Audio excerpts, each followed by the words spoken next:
टेरी ने 3 करोड़ की अपनी नई डॉज चैलेंजर एसआरटी हेलकैट खरीदी थी। अगले ही दिन वो उसकी एग्जॉस्ट मॉडिफाई करवाने जा रहा था, तभी उसका कजन टॉम 180 किलोमीटर प्रति घंटे की स्पीड से आकर कार में ठोक देता है। टक्कर इतनी जोरदार थी कि हेलकैट का पूरा राइट रियर डोर बुरी तरह डैमेज हो गया। सबसे दुख की बात ये थी कि उसी सुबह जेरी ने उस पर नया कस्टम डोर लगवाया था। नई गाड़ी होने की वजह से अभी तक उसका इंश्योरेंस भी नहीं हुआ था, इसलिए कार लगभग 3 महीने तक ऑफिशियल वर्कशॉप में खड़ी रही। जब आखिरकार गाड़ी वापस मिली तो सबसे पहला काम था अपनी प्यारी कार को अच्छे से साफ करना। 3 महीने की धूल डैशबोर्ड पर मोटी परत बन चुकी थी। अंदर बाहर पूरी क्लीनिंग के बाद अब बारी थी नुकसान चेक करने की। पहली नजर में ही पूरा राइट रियर सेक्शन पूरी तरह मुड़ा हुआ दिख रहा था। असली डैमेज देखने के लिए टायर खोलना पड़ा। ब्रेक सिस्टम तो सही था, लेकिन सस्पेंशन पूरी तरह टेढ़ा हो चुका था। रिपेयर आसान बनाने के लिए जेरी ने भारी मन से अपनी महंगी कस्टम रैप भी उतार दी। अब सवाल था साइड पैनल का। अगर पूरा हिस्सा बदलते तो आधी कार बॉडी बदलनी पड़ती। जेरी ने पहले डेंट रिपेयर की कोशिश की, लेकिन डैमेज इतना ज्यादा था कि रिपेयर पॉसिबल ही नहीं था। आखिरकार फैसला हुआ कि डैमेज्ड साइड पैनल को काटकर नया पैनल वेल्ड किया जाए। यही सबसे सस्ता और प्रैक्टिकल तरीका था। अच्छी बात यह थी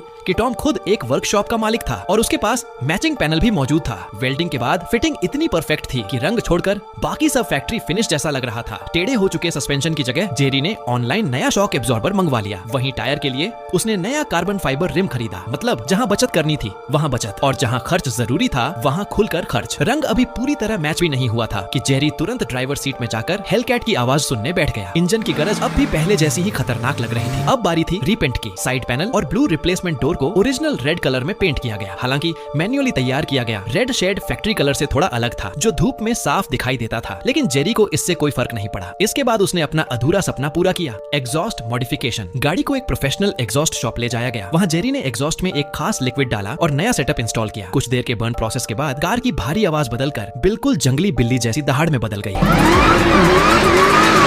नई आवाज सुनकर जेरी इतना एक्साइटेड हो गया कि वो टॉम को लेकर खाली मैदान में ड्रिफ्ट करने निकल पड़ा। लेकिन ज्यादा एक्साइटमेंट कभी कभी मुसीबत भी बन जाती है। एग्जॉस्ट की ज्यादा हीट की वजह से अचानक आग लग गई। अच्छी बात ये रही कि आग समय रहते बुझा दी गई, वरना नई रिपेयर हुई हेलकैट फिर से वर्कशॉप पहुंच जाती।